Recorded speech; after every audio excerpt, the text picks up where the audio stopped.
नमस्कार साथियों, T4 teacher के YouTube चैनल पर आप सभी का हार्दिक स्वागत है। आज के इस वीडियो में हम शिक्षक भर्ती वर्ग 3 पर्यावरण अध्ययन के 15 महत्वपूर्ण प्रश्नों को हल कर रहे हैं और यह पर्यावरण अध्ययन का पार्ट नंबर 12 है। तो चलिए आज के इस वीडियो को शुरू करते हैं। वीडियो पूरा देखिए, वीडियो पसंद आए तो लाइक कर दीजिएगा, शेयर कर दीजिएगा और आपको यह वीडियो कैसा लगे ये आपको कमेंट करके बताना है। तो चलिए आज के इस सुंदर वीडियो को शुरू करते हैं। पहले प्रश्न की ओर बढ़ते हैं। आज का पहला प्रश्न, निम्न में से कौन सी गैस अधिक जहरीली है? यहाँ पर आपको 4 विकल्प में बताना है कि कौन सी गैस अधिक जहरीली है। ऑप्शन की ओर बढ़ते हैं। पहला ऑप्शन दे रखा है आपको कार्बन मोनोऑक्साइड, ऑप्शन बी है carbon dioxide, option number C nitrogen, D oxygen.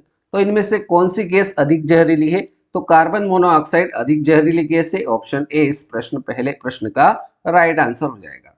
अगला प्रश्न, प्रश्न संख्या 2, निम्न में से कौन सा ऊर्जा का अनवीकरणीय स्रोत है? यहाँ पर ऊर्जा का अनवीकरणीय स्रोत पूछा है। जल ऊर्जा, सौर ऊर्जा, कोयला और पवन ऊर्जा। इन विकल्प में से आपको ऊर्जा का अनवीकरणीय स्रोत बताना है। तो ऊर्जा का अनवीकरणीय स्रोत जो है कोयला है। राइट आंसर ऑप्शन सी के साथ रहेगा। जल ऊर्जा, सौर ऊर्जा और पवन ऊर्जा यह आपके नवीकरणीय ऊर्जा स्रोत है। चलिए अगले प्रश्न की ओर बढ़ते हैं। प्रश्न संख्या 3, टिहरी बांध आंदोलन का नेतृत्व किसने किया था? यहाँ पर आपसे पूछा है टिहरी बांध आंदोलन का नेतृत्व किसने किया था? तो टिहरी बांध आंदोलन का नेतृत्व साथियों सुंदरलाल बहुगुणा ने किया था। ऑप्शन बी इसका राइट आंसर हो जाएगा। अब यहाँ पर इसकी कुछ जानकारी है। यह टिहरी बांध आंदोलन कहाँ हुआ था? तो ये उत्तराखंड में हुआ था। कहाँ पर हुआ था? उत्तराखंड में हुआ था। टिहरी बांध से संबंधित एक प्रश्न बन सकता है कि विश्व का सबसे ऊंचा बांध, विश्व का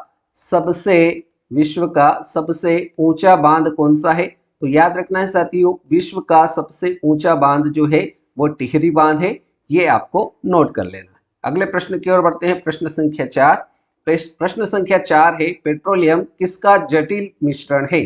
पेट्रोलियम किसका जटिल मिश्रण है? ऑप्शन ए है प्रोपेन तथा ब्यूटेन का, ऑप्शन बी है मीथेन तथा ब्यूटेन का, सी है इथिलीन तथा इथेन का, डी है इनमें से कोई नहीं। तो याद रखना है साथियों, पेट्रोलियम किसका जटिल मिश्रण है? तो यह मिश्रण है प्रोपेन तथा ब्यूटेन का।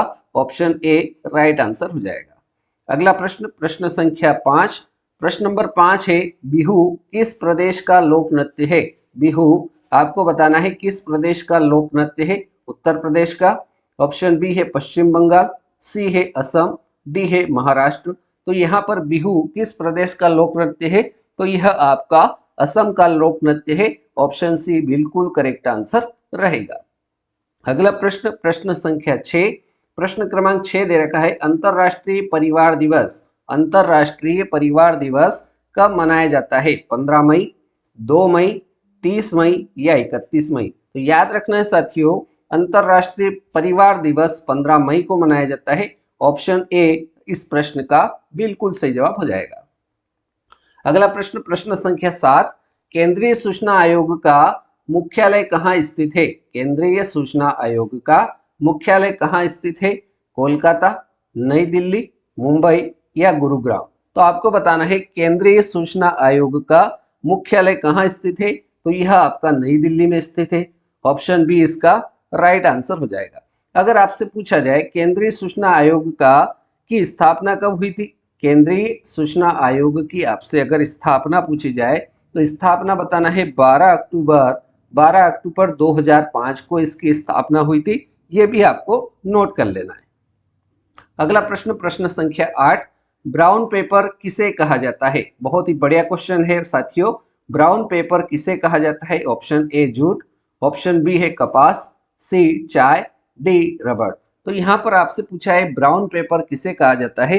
तो याद रखना है साथियों, ब्राउन पेपर कहा जाता है जूट को। ऑप्शन ए इस सवाल का, इस प्रश्न का राइट आंसर हो जाएगा। अगर आपसे पूछा जाए सफेद सोना किसे कहा जाता है?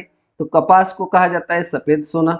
अगर आपसे पूछा जाए सफेद सोना किसे कहा जाता है? तो याद रखना है सफेद सोना कपास को कहा जाता है।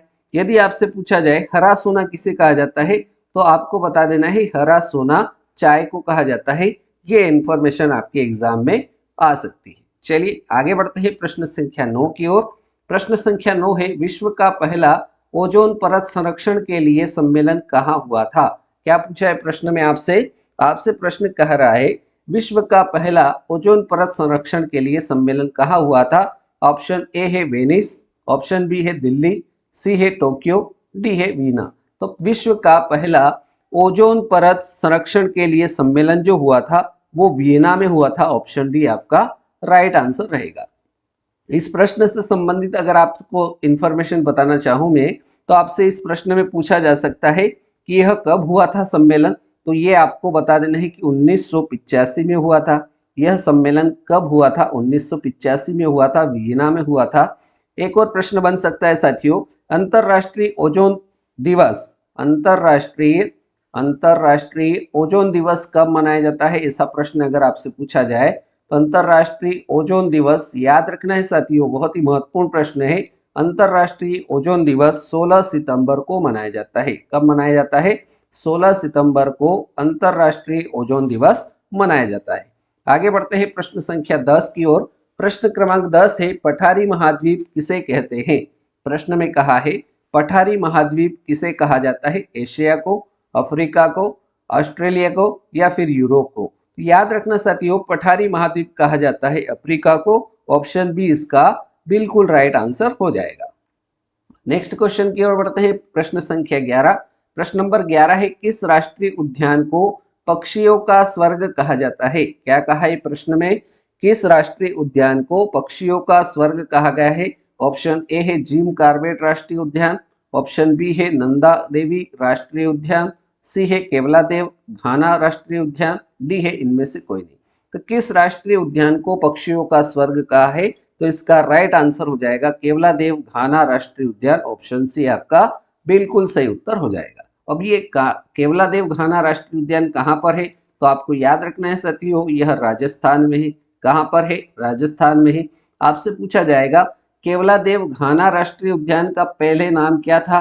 तो आपको बता देना है कि इसका पूर्व नाम जो था वो भरतपुर पक्षी विहार था। क्या नाम था?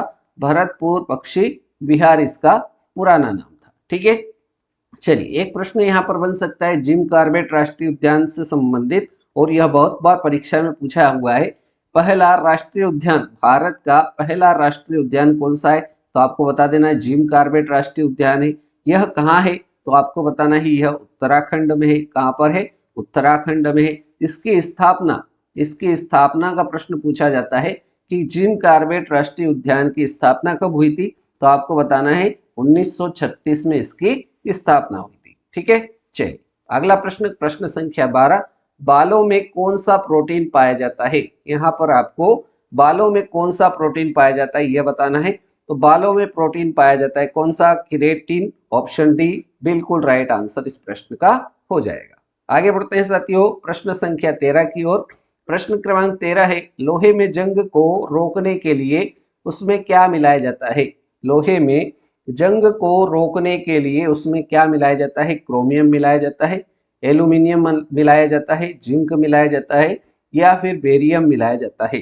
तो याद रखना है साथियों, लोहे में जंग को रोकने के लिए उसमें जिंक मिलाया जाता है। करेक्ट आंसर आपका ऑप्शन सी राइट आंसर इस प्रश्न का हो जाएगा।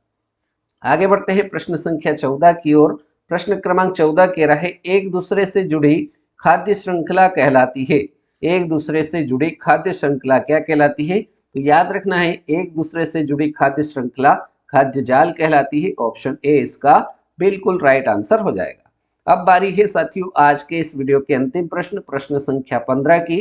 किस अधातु में विद्युत का चालन होता है? या फिर प्रश्न ऐसा भी पूछा जा सकता है कि विद्युत की चालक अधातु कौन सी है? अभ्रक है, क्रोमियम, लिग्नाइट या फिर ग्रेफाइट? तो आपको याद रखना है कि अधातु विद्युत का चालन कौन सी होती है? तो अधातु में विद्युत का चालन ग्रेफाइट होती है।